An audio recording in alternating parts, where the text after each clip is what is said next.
Oh, Galinda. At first glance, she's all sparkle, smiles, and perfection. The kind of person who calls herself good and expects you to just agree with her because she's cute. But here's the kicker. Under all that bubbly, naive charm, Galinda in Wicked is actually a walking, talking satire of everything wrong with society's obsession with appearances and shallow ideas of morality. For theater heads like myself, something is happening globally, and we are very excited. There's a remake of Wicked. Believe me, excitement does not cut it. For those of you who don't know what I'm talking about, Wicked is a popular Broadway musical and a theatrical adaptation of Gregory Maguire's 1995 novel Wicked: The Life and Times of the Wicked Witch of the West. Now, this is a musical that is satirical in nature, like most Broadway shows are. It has the themes of power, appearances, and the blurred lines between good and wicked. Just go watch it. I may make several videos about this musical, but today I specifically want to talk about Galinda. She's a character uh, in the movie, and she represents a biting satire of the systemic values that reward performative virtue, privilege, and compliance. Her character forces audiences to interrogate how societies define goodness, how power operates through seemingly harmless figures, and how oppressive systems endure through complicity and superficial ideals. Now let's break this down. First up, goodness as a PR stunt. Galinda isn't just a good witch. She's the poster child for surface level morality. She looks the part, she says the right things, and voila, she's celebrated as a gold standard of virtue. But scratch that glittery surface, you'll find someone who just plays nice to keep up with the status quo in her favor. She's not fighting injustice. I don't think so. She's sipping tea with it and smiling for the cameras. Then there's her infantile act. This is my favorite because a lot of people are oohing and gooing over her character. She's got the innocent, clueless routine down to an art form. She giggles, she flounces, and everyone underestimates her because she seems too ditzy to cause trouble. But the reality is the joke's on them because she's playing a game. The good girl's sweetness is just a shield. It lets her manipulate situations.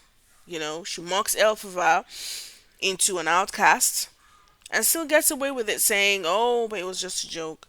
She's as calculating as they come, but she hides it under the layer of a pastel colored charm.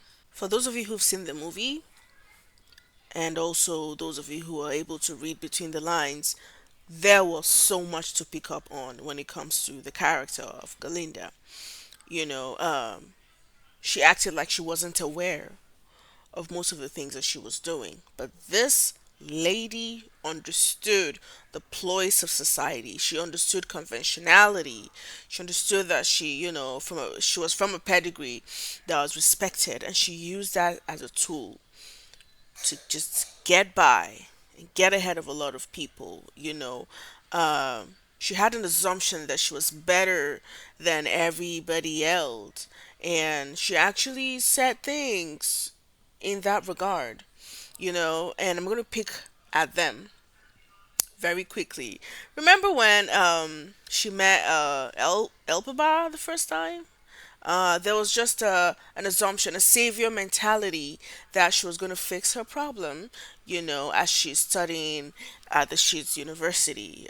She regarded Elpaba as a problem, and she took the position of fixing her. When asked if she was Elpaba's friend, she reduced, the intimacy of their friendship by saying, oh, she did know her. Their paths crossed in school. Let's not forget that the only reason she came close to Elphaba was simply because she noticed that Elphaba had magic, so there was something to gain there for her. Then again, on learning that Fiora was coming to the university, the assumption that he had to be hers, simply because she was Galinda. Galinda knew that Bach was interested in her. And guess what she did to get rid of him in the guise of helping someone else? She told him to go talk to Nessa. The only reason Galinda felt any remorse about the hat situation was because she learned that Elphaba got her into the class with Miss Morrible. Let's not forget that in Elphaba's face, she mentioned that Elphaba's entire life is going to change, and it's all because of her. And now, toward the end, we remember her saying statements to Elphaba like she's having delusions of grandeur. Maybe you're not just as good as you thought. Just say you're sorry to Miss Marble and the Wizard of Oz, and all this will go away.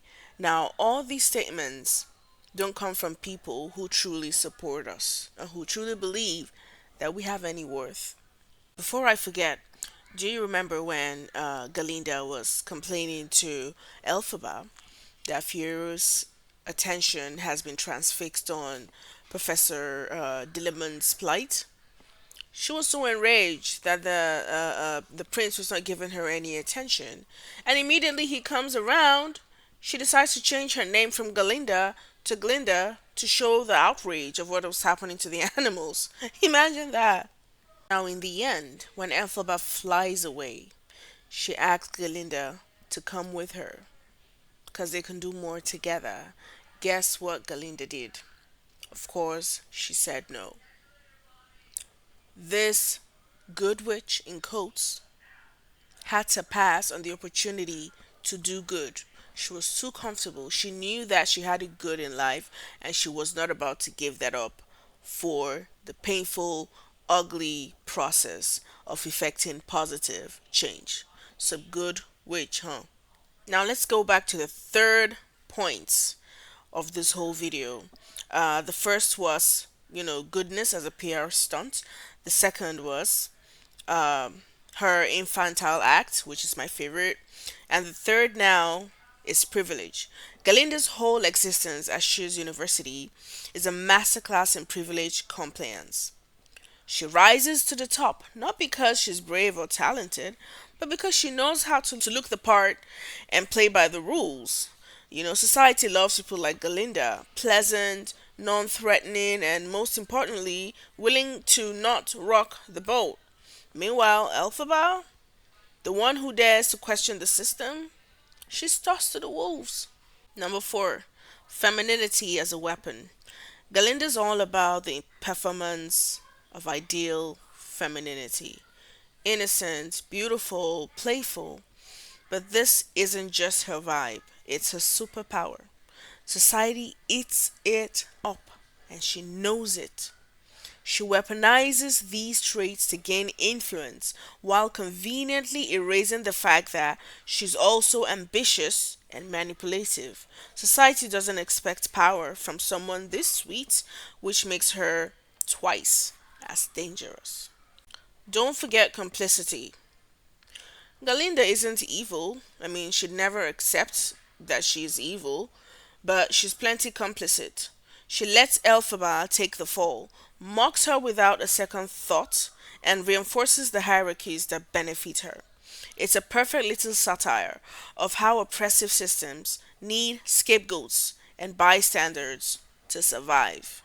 And finally, because I don't want this video to be just too long, moment of truth. Eventually, even Galinda has to face the hollowness of her goodness. In quotes, goodness is in quotes. Her redemption reminds us that performative virtue, no matter how pretty it looks, no matter how much societies want to dress it up, it does not fix broken systems. What's the takeaway from all of this? Galinda is a satirical mascot for systems that reward charm over conviction, compliance over courage, and appearances over truth. She's proof that power doesn't always come with a sinister laugh. It can be disguised with a giggle, a hair toss, and a shiny wand.